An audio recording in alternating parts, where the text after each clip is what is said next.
Hey everyone, welcome to Boss Run, and I'm your talking head, Billy Housh. Let's get down to business and talk about some video games. So on July 22nd, Microsoft officially launched Xbox backward compatibility on PC, which was a crazy thing. For a while, we were waiting to see if you can play console games essentially with like PC Game Pass or something like that. So kicking off their game preservation initiative, they got some of the OG Xbox games working on Windows desktops, as well as the Windows handheld devices. So like those Rogue Ally handheld systems that run Windows 11 essentially. So the early rollout launched with 4 classic Xbox games. So that's like the OG big black Xbox. The games were Blinx, the Time Sweeper, Conker's Live and Reloaded, Crimson Sky's High Road to Revenge, and the multiplayer favorite Fuzion Frenzy. And those are all available on Game Pass. So if you have Game Pass, you can play them on your PC. You can also stream them using xCloud. But yeah, it also works with Xbox Play Anywhere crossplay, or also digital purchases. I don't know if there's any other games yet that maybe games that aren't on Game Pass that you could, if you paid for, you can play it. But I played a bunch of Crimson Sky's High Road to Revenge, which is surprisingly an awesome game. Especially since I'm coming from playing some of the Ace Combat games from PlayStation 1 and PlayStation 2 era. This is pretty fun game. If you like that kind of like dogfighting combat, it's almost like kind of an open world kind of thing. It really still like stands up to the test of time. It's still very much playable. It doesn't feel dated at all. But beyond natively porting these titles, the program adds modern PC enhancements. Like there's a 4X resolution upscaling. You got VSync, customizable graphics toggles, and they're promising that they're going to retroactively add achievements to these old Xbox games, which is very, very cool. Yeah, I played it. I played that one game so far and had no issues. It ran great on my PC. The only stuff that looks dated is, of course, like if there's like pre-rendered video, that's still like 480p or what have you, or I think it's still interlaced, so it kind of looks grimy. But then the actual 3D gameplay itself looks really sharp and great on a computer screen. So kudos to Xbox for actually delivering that, especially in the dark times we have right now. I hope more of these games come out and like it builds way more value to the Game Pass subscription. I don't think there's a way that I could play those games on because if they're Game Pass games, I can't play them on my Xbox. But if I buy the games on my Xbox 360, that's what I'm talking about. But if I can buy the games, yeah, they do work on that. From what I heard, the type of emulation they're using to run these Xbox games, it's the same like emulation wrapper that they use on Xbox 360 to do the emulation for that. And I'm assuming the same stuff on the Xbox One. So it was the technology they already had. They just were able to run it on a computer, which I assume wouldn't have been that difficult to do since an Xbox is a DirectX machine. So I would assume it'd be not super hard to get it to run on a x86 Windows computer. I wonder if what was holding them up was just getting the licensing rights or whatever to be able to like have a couple of games to serve up on their Game Pass for people to try. But yeah, I'm curious to see if you have a digital copy of an older title, like I wonder if like Xbox Arcade stuff, like I'm thinking about like Daytona USA that's one of my favorite games that's locked to my Xbox 360. If those things, especially if the rights are gone, can you still access those to play on your computer? Because that would be very convenient. Would they add achievements to those games that are in some sort of licensing limbo? So like Alpha Protocol or like games that have like a music license that kind of like vanished. If you actually own the like the digital copy or what have you, and it hasn't been pulled from the servers, can you still play them? Very curious to see what goes forward with it, but kudos to Xbox, give them the flowers. They actually delivered on this. And this was something that people were waiting for a long time. So it actually appeared. So that's cool. I still hope that PC Game Pass doesn't disappear, even though I have a feeling that it's on the chopping block because it's a little too much value to the consumer for Microsoft to be happy with that. But we'll see. I want to try the Conker game. I don't know anything about that Blinx game. I do remember Fuzion Frenzy was a party favorite for a lot of people. A lot of people enjoy that. It's like a kind of like a Mario Party-esque game. But I don't know how fun it would be playing it single player. But yeah, highly recommend if you've got PC Game Pass, give those games a try. Especially Crimson Skies High Road, sick ass game.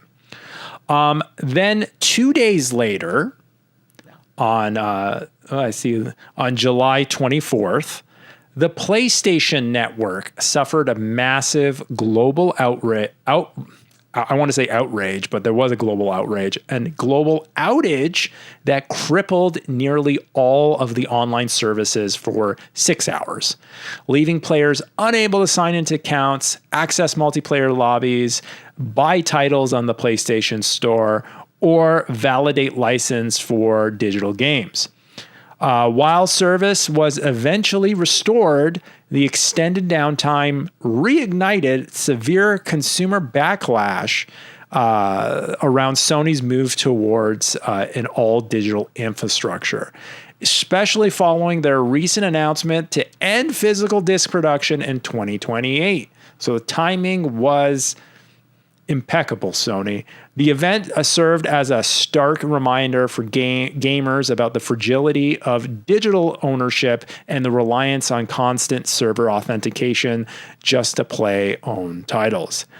I didn't notice this because I haven't been playing anything on my PlayStation 5 recently, so I did not notice the downage, but I did see the backlash on the internet. A lot of people like, I can't play Marathon, I can't play my games, I can't claim my PlayStation Plus titles or whatnot. So it's like a big L for Sony.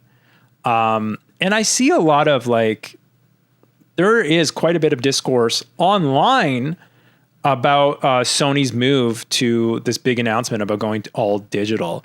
However, there's also a lot of consumer research independent of Sony and just sales numbers explaining that digital sales of games, especially on Sony's platform, heavily outweigh the amount of physical copies being sold.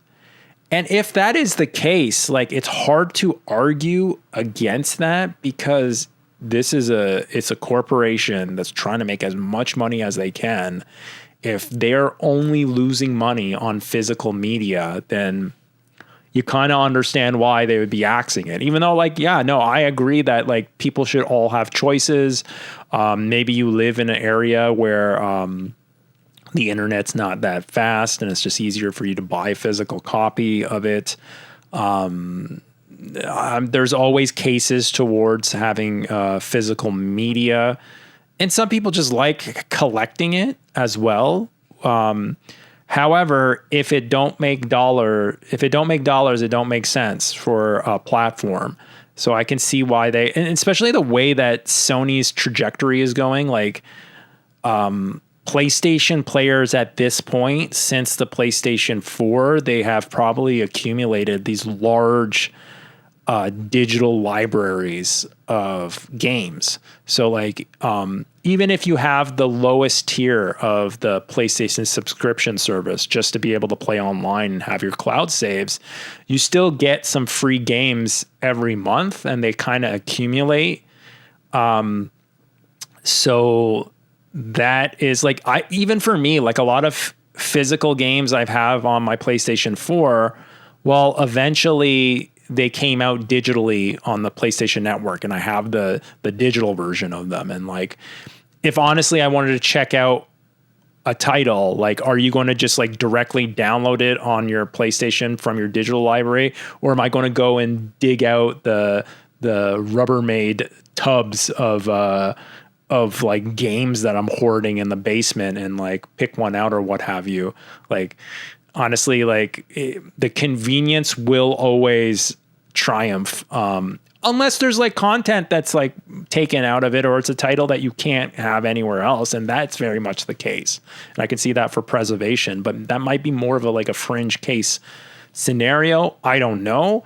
Also the trajectory of like, so people are building up these like PlayStation libraries that like you get them no matter what. They're just going to keep giving you free games so that in the PlayStation 6 era, especially since it's not even rumors, the leaks, the manufacturer leaks coming from AMD, the people that are creating the hardware, the chips for the PlayStation 6, they know that there's going to be 2 different PlayStation 6 coming out. There's going to be a version of the PlayStation 6 that is a portable hybrid system similar to a Nintendo Switch, where you can dock it to your TV or you can play it portably, and it'll play probably all the games that you have on the PlayStation Network, all the digital games. So whether that be like Sony Classics, PlayStation 1 games, all the way up to PlayStation 5 and PlayStation 6 games, you can play them all portably. There's not going to be like a disk drive on that system. There's not going to be like it's not going to be like this big chonker thing that you put like a optical disc in it to install those games. It's going to be reliant on the digital games. So they probably want you to buy digital games or to have some value out of that system of like, oh, I already have all these digital games that I've been buying for the last like 10, 15 years or whatever. I don't know. Why not buy a PlayStation 6 portable, and I can play all those games on the road, on the run, on the train or whatever. So like that kind of makes sense. And then like PlayStation, the powerful standalone console that you hook up to the TV, if you opt for that, which would be what I would get. I don't really mess with portables that much. That, I guess, will, like, just like all the current systems, it's not going to ship with a disk drive. I mean, they could probably do a run of portable disk drives. They could have like just like a USB drive, an external drive that you would plug into the PlayStation 6 to run some of your old ass games on a disk. That could be a possibility.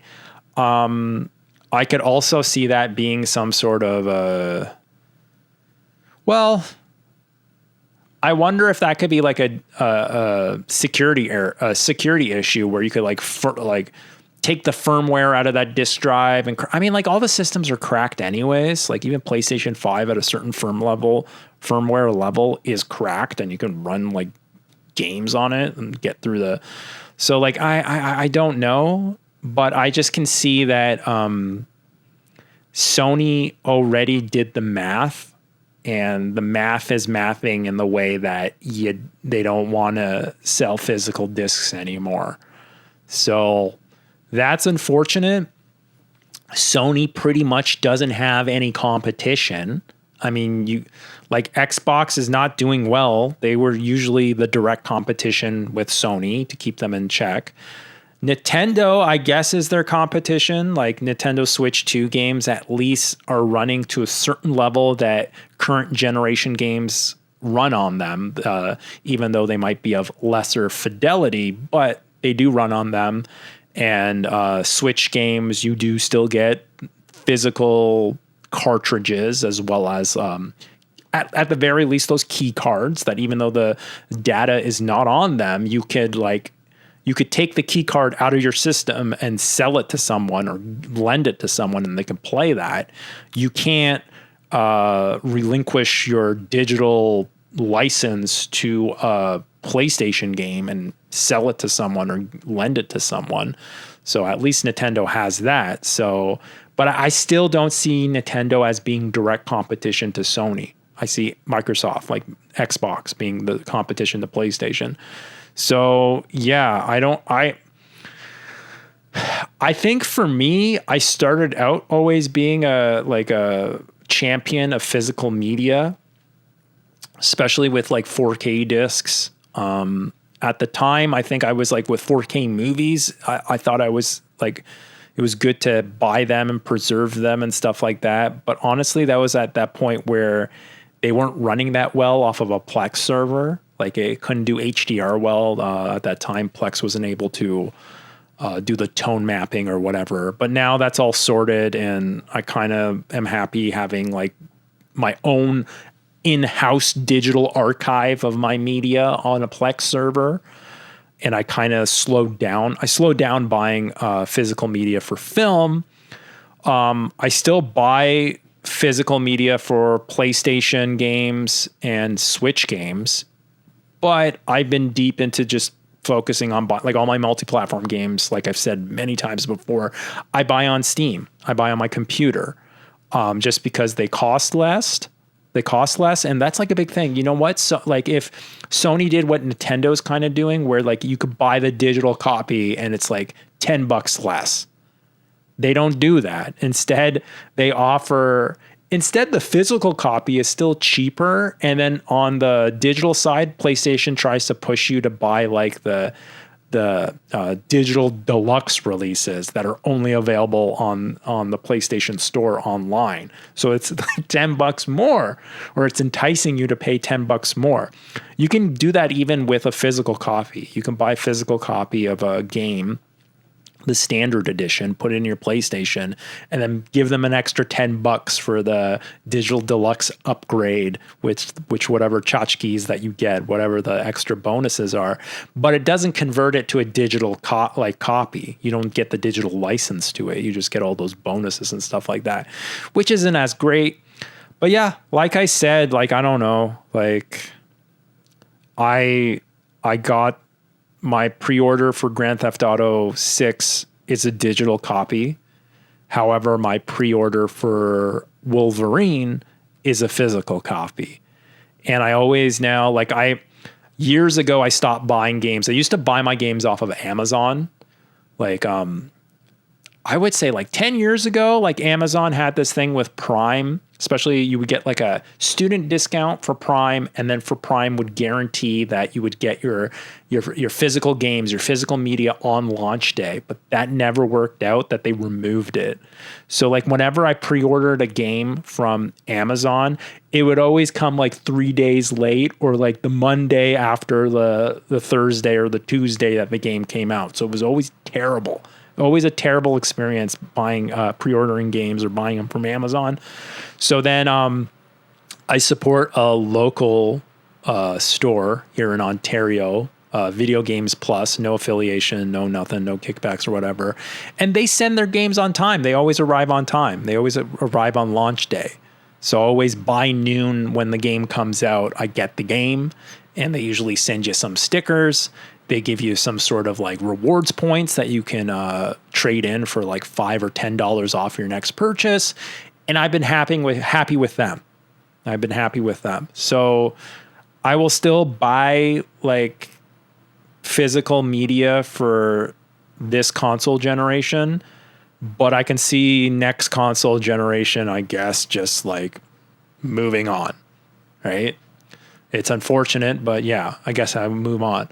Like I never bought an SD card for my Nintendo Switch 2 because I usually buy first-party Nintendo games where most of the data is on the cartridge, and I will continue doing so. And I have no problem. Like also storage has become an issue that I have no problem. Like once I'm done with a game, especially single-player game, I usually just uninstall it, and I have the disc or I have the cartridge on the Nintendo, and I move on from that. So I don't know. That is that, I think, but we'll see what will happen. Like, I don't think Like, I can't imagine Sony changing course on this. This looks like a decision that was well thought out. And like I said, from the numbers that are coming from these like third party research institutes or people that have the sales numbers, the math is in the favor of going all digital for a corporation. So it's unfortunate, but we knew the inevitable would happen, and it happened. Furthermore, so besides playing Crimson Sky's High Road to Revenge through the PC Game Pass, I've been, like I mentioned last week, I've been playing more Battlefield 6. So the new season of Battlefield 6 came out, Season 4, and the Tsuru Reef map that they released is a banger. It's a certified Billy Housh banger, is what I would say. It's nice. It fits into the summer feeling. Nice Pacific, like blue water, blue clear skies, high air pressure, and like boats and stuff. And this like really huge map that's just fresh and fun. And I love jumping into Battlefield 6 whenever they release one of the bigger maps, which like, it's funny because there's been some discourse around the new map, which is like, it just shows how the masses, the public just doesn't know what they want, and people just complain. I've seen complaints online, people stating that the new Battlefield 6 map is too big. Before this, people were complaining since launch that the maps are too small. The biggest complaint since Battlefield 6 was that the developers are pandering to the Call of Duty crowd, making too many small maps for close quarter encounters or what have you. So this is the biggest map. They've been like marketing this as one of the biggest maps, or the biggest map, at least in this game. And some people complain that the map's too big and it takes too long to get to the action, to like get to an encounter or what have you. For me, playing this, I've not experienced any situation where I felt like I'm just like running and there's no action or nothing like that. I don't know why people would be experiencing that. As long as you're focusing on the objectives, like trying to lock down the areas, the sectors that you need to capture, and sticking to your squad, or just like looking at your map, like I don't think that's a valid issue. Also, there's so many different fun vehicles and boats and ways of like maneuvering the map that it encourages you to use those. As well as this map, it had a bunch of like strategically placed zip lines everywhere, so you can just like quickly maneuver and get around the map. So like I don't understand why anyone would complain that a Battlefield map is too big. But I think people just want to complain about stuff. With Battlefield 6, and since like I fell back down the chi-fi rabbit hole, so like I discussed before, that I really enjoy Chinese Pro controllers. I also enjoy Chinese inner ear monitors. So like I usually wear these. I started wearing these more gaming because headphones hurt my head. It might be because I don't have hair as that buffer, that cushion, but headphones, like after I wear, or also not having hair, so I get pain from the band. The other is when I wear glasses, sometimes they press in, so they press the glass arms into my head, and that usually around like 30 minutes an hour, like I get a headache and I don't want to play games anymore. But with IEMs, just the way that they are, they feel fine, and I can wear them for prolonged gaming sessions without an issue. The other good thing about IEMs are as long as you take the time to what do they call it, tip rolling. As long as you take the time to find the right ear tips to create that proper seal that you get.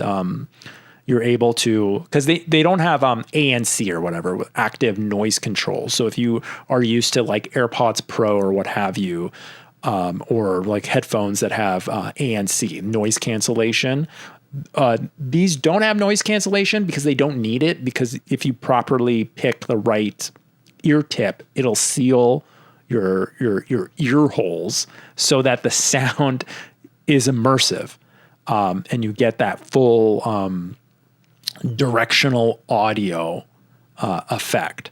So I use these on my Windows computer. Windows has Windows Spatial Audio, but I also remembered that 10 years ago or more, in my previous computer, when I had a that I use as my Plex server, my Windows 10 gaming PC, I remember that I bought the license for Dolby Atmos for my computer. So it was like a Dolby Access app that you can download in the Windows Store, where you can demo out Dolby Atmos, and then you could pay, like, I think at that time it was $10. I don't know how much it is now, but I paid like $10, and it gave my computer the decrypting, the way that it can decrypt and decode Dolby Atmos. So now I have like a toggle switch on my sound thing that I can, like, you can use. The free one is this Windows Spatial Audio. That's built in free with Windows. But then now I have Dolby Atmos. And so apparently you can turn on Dolby Atmos and it works with Battlefield 6 on the PC. So I was testing that out. And like, if you know, like EA games, especially the Battlefield games, they have like the best sound design. So playing on this map with these IEMs with the Dolby Atmos on, it is like transformative experience. Like you can hear the direction of the waves as you're sitting on the water on a boat, them just splashing against like one side of the boat. You can really, like, you have an advantage of like hearing like the footsteps of like where like enemies are coming from, or like tanks are coming from and stuff like that. Just like, it works so good, the directional spatial audio to it. I think they're gonna, they said that they're working on an updates to add proximity chat. So proximity chat would be then every player who's using a microphone in game, if they start yelling or speaking, the spatial audio works in proximity of how far away they are on the map. That's pretty cool. So I've been messing around with that, and that's been really fun. It's been really fun getting that like cool immersive experience. Now, you can't just leave Dolby Atmos doesn't work with every game. So for example, like Call of Duty, you have to turn off Dolby Atmos, and Call of Duty they have their own type of spatial audio built into the game that you just have to turn it on in the settings in the game. And then they have a more premium version of it that you have to pay extra for, where they want you to like take a picture of your ear or something like that and then send it in. And then, I don't know, it's like a flock camera or the NSA then has a scan of your ear hole and then sends you some sort of like, I don't know what file that customizes for your ear. I don't know how that even works. Curious to try it, but I think I wouldn't try it if it's only specific to this particular game that's about to like be done, right? I think what new Call of Duty comes out in October, right? So maybe if the next Call of Duty has that and it's only like $10, I might, out of curiosity, try it out. Could be fun, especially if it's like kind of like Dolby Atmos, but it would be kind of crappy if for each game you had to pay an extra $10. You think for like the Vault edition, they just throw it in, but maybe it's a highly specific kind of thing that they don't do it. I don't know. I don't know why it costs money. I don't know why, but maybe an actual person looks at your ear hole picture and then like has to like 3D map something out for $10. I don't know. I don't know how that works, but weird. So I've been playing Call of Duty again, Black Ops 7. So launched alongside season 5, and that was on July 23rd. Call of Duty introduced its first ever serialized camo challenge. And this was a part of like a promotion to get everyone to start. I guess not enough people are pre-ordering Modern Warfare 4. So players who pre-ordered Modern Warfare 4, that's the next game, they unlocked a cross-title progression track requiring 5,000 skull score. So what it was for each kill, for each elimination, you got 10 skulls. So essentially 500. So when season 5 started, if you pre-ordered Modern Warfare 4, the next game, you were entered into a challenge where the first 100,000 players that killed 500 other players got a special serialized camo. And this camo is accessible for all guns in the current game, Black Ops 7, but also in the next game, Modern Warfare 4. And so it was called Serialized Gilded Ruin. So the variants, you would get a permanently engraving on your gun, directly onto their, and it was like it was like a prestige badge for the speed. And so me being a degenerate Call of Duty player, it worked. The curiosity got to me, and even though I was in no rush of pre-ordering Modern Warfare 4, because there was no real big major publishing titles like Activision and stuff like that. They don't give extra licenses or game codes to the third party resellers like Fanatical or Green Man Gaming. So usually you just have to pay full price, right? So like pre-ordering doesn't matter. Like with Steam, if you pre-order a cheap game, you find a CD key, or they're not even CD keys anymore, a key to a game from a reseller outside of Valve. So like I said before, Fanatical, Green Man Gaming, there's a bunch of them. You get the game for like 20% off, no taxes, or a decent discount. However, they will run out, right? So they do run out. So you want to get those and lock down those prices before it gets closer to the release of the game, because they will run out, or they'll start, as they get closer to running out of those CD keys, they'll bring the discount. It'll be less of a discount. So COD doesn't do that. However, I did have the discount for getting the Vault Edition for the like Microsoft was doing this loyalty thing. Ever since Modern Warfare 4 is like the first game back to not being free on Game Pass, like they took it off Game Pass. So they offer a loyalty discount. So if you ever bought Call of Duty on a platform before, they'll just give you an opportunity to buy the Vault Edition, which is like the digital deluxe, the more premium cost one, at a discount.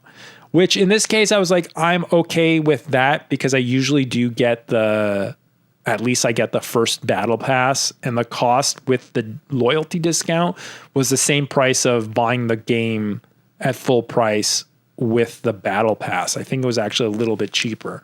So I was like, okay, whatever. And then I'm like, oh, okay, I kind of want to play Call of Duty this weekend on this season 5. And you know what? I'm going to be pre-ordering it anyways. Why not pre-order and have some fun playing that challenge?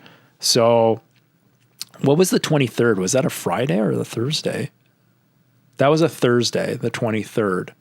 So yeah, I remember I came home from work. I was in a bad mood and Call of Duty was there, new season, and it hit the right spot. Anyways, I crushed through it.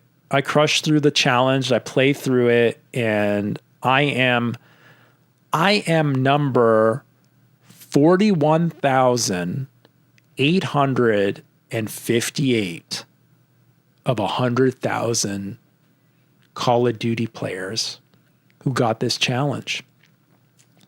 And I feel ashamed of myself. No, I feel proud.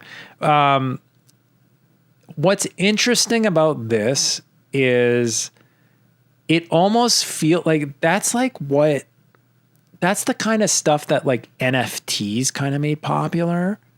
The serialized, like you get this like smelly ape character or whatever NFT JPEG thing from the JPEG Mafia, and it's rare or whatever. You're like one of one or one of a million, blah, blah, blah. You're part of the club.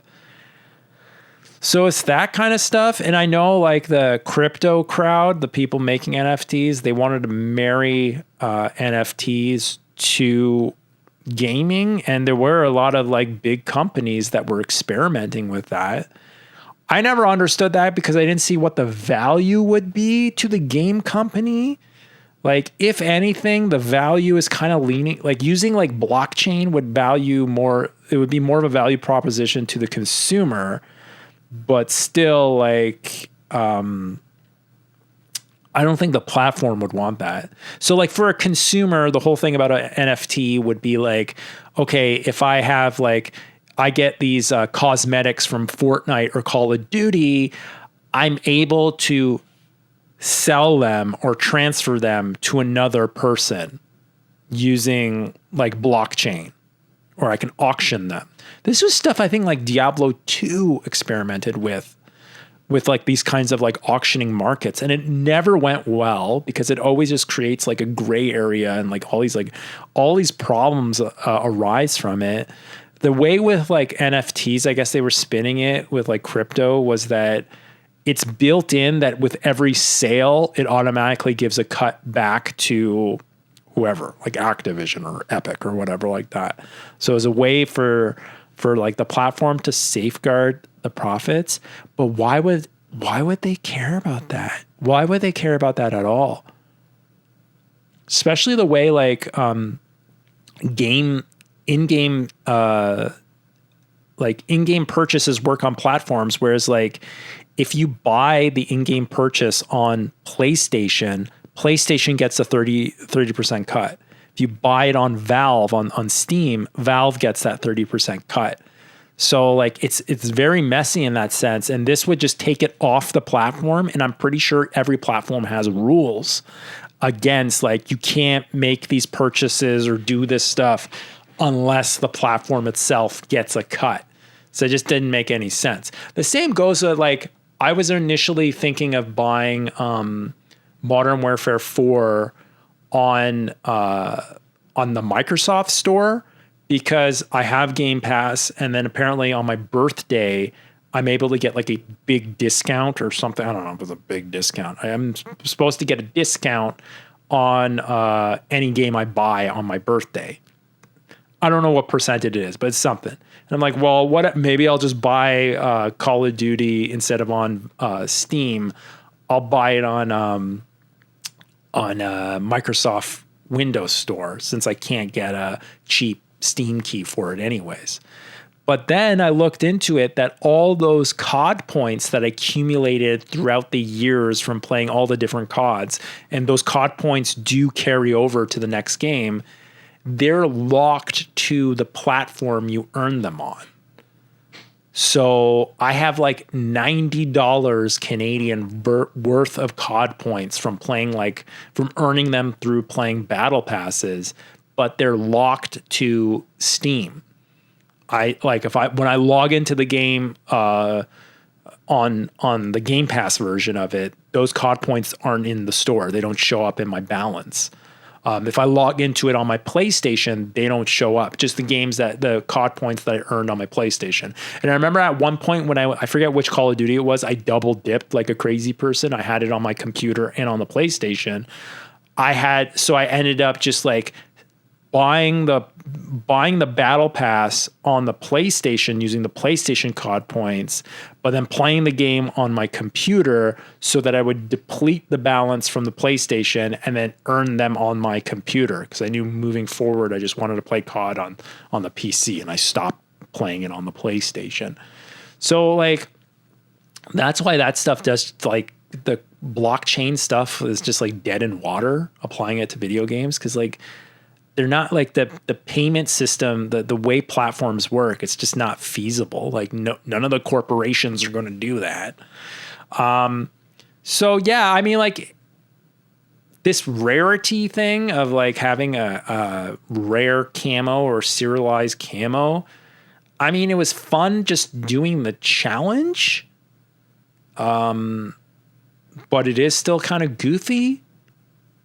But I mean, like, whatever. I guess like in the kill cams, people will see that serial number that you've got on your super rare Call of Duty skin on your camo, and you'll be cool.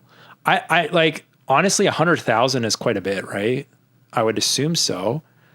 I finished the challenge right at the end of the day, like right by midnight of the first day when the challenge started. And that was like, it was like almost 42K. So, I'm sure like I remember the day after I logged in, because I didn't remember what the number that I had was. So when I logged in, I saw the event was gone. So within 2 days, 100,000 people got that challenge done. I wonder how much like pre-order sales they got out of it, like how many new pre-orders they got. Because it for sure was like a push or a pull for me to then finally pre-order the game, because it's like, why not? I'll just play the challenge. So like, I mean, it's kind of cool. Like, it's cool, but like, it's also lame. But whatever. Like, you can say that about anything. I wonder if moving forward, they'll have more of this kind of stuff. Because it's kind of interesting because of like, I mean, in sales, you guys know about urgency, right? Like manufacturing a type of urgency of like, you need to buy now. You need to like do this challenge right now. The time is ticking or what have you, like that. I wonder if moving forward, the way they monetize like the next game, like all the crap inside the next game, are they going to do more of this stuff, of these like really rare kind of like camo challenges and stuff like that? I mean, it could be fun. I had fun doing it. If that says something about me, what have you. I enjoyed chasing this challenge.